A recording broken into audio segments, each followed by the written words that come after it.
Hello, welcome to EverTune Tips and Tricks. And today we're going to talk about simulating whammy bar, B-bender, and pedal steel licks by manipulating the bridge saddles on your EverTune bridge.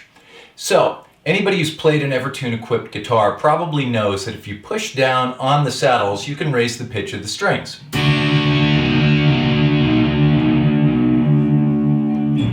Once I figured that out, the first thing I did was play the intro to Black Sabbath's Iron Man.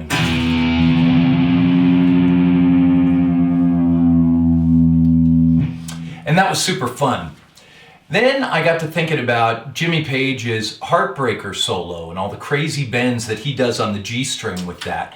And of course, Jimmy Page does those bends behind the nut, and I never like doing that because I just feel like the string is going to cut through my fingers like a cheese slicer. So I would rather raise the pitch of the string by pushing down on the bridge saddle of the G string, okay? And I have a tremendous amount of range with that, like at least a major third. All right, so let's go ahead and try that Heartbreaker lick.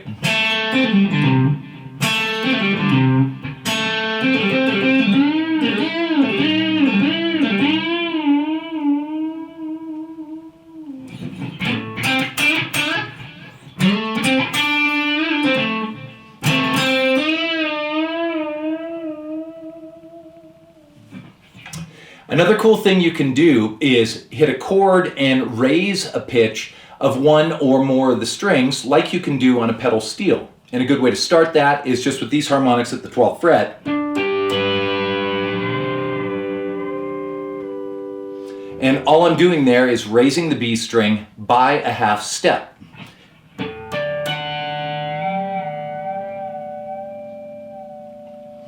And so I'm doing that on the B string. You can do it on any of the strings. They all have a lot of range that you can access by pushing back on the bridge saddle.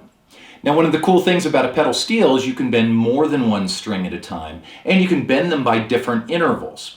So if we want to walk up a chord scale like this one in A,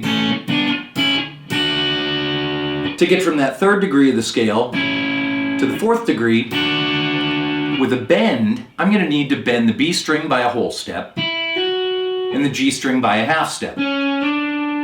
Okay, the way I'm going to accomplish that is by angling my fingers so that I'm leaning on the B string saddle a little bit further back on it, just getting more leverage with it. And so my index and middle finger kind of do that naturally. So I'm going to try and go from here to here with a bend.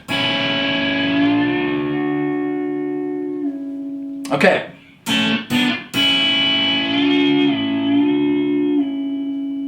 Now, if we want to go from this little D to this E minor, I need to do the exact opposite. Raise the B string by a half step and the G string by a whole step.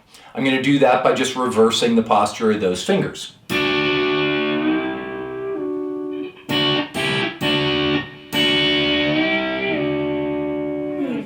Now, this gets into kind of the ironic part of this video, that some of the stuff you're going to hear is not going to be totally in tune, which is weird for an EverTune video, but that's on me. That has nothing to do with the bridge.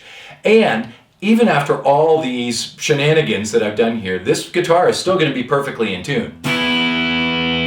Okay, and one thing that can help with this is, again, something we don't do very often, which is applying some delay, reverb, and even modulation to the tone, because that can kind of help you out a little bit if maybe some of the bends aren't quite in tune, all right? So I'm going to call up just a nice clean tone here. And what I'm going to do is go through a series of chords, and I'm going to bend the B string up either by a whole step or a half step depending on the chord, okay? And this is a nice way to add movement to a chord progression that would be very difficult to do any other way.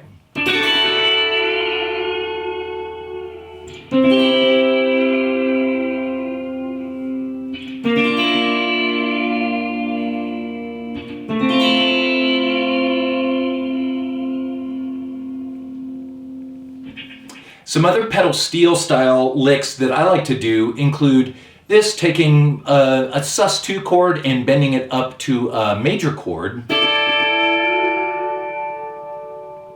Now you might be thinking, well, I could just do that with a string bend, and of course you can. But what if the note you want to bend is in between two strings that you want to keep ringing, like on this chord here? If I'm going to bend that B string up a full step and still keep the G string and the E string ringing, I couldn't do that with a normal bend, but I can do it by pressing down on the B string saddle.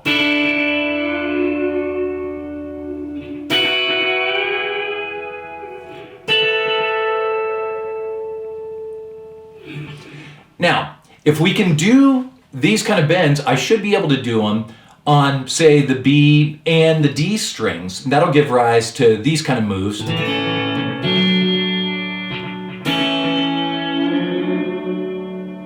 All right, that was a little suspect. Let's try that again.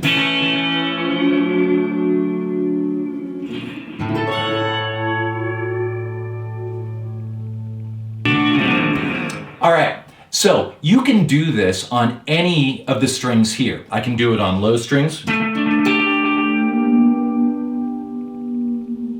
You can do combining harmonics and fretted notes.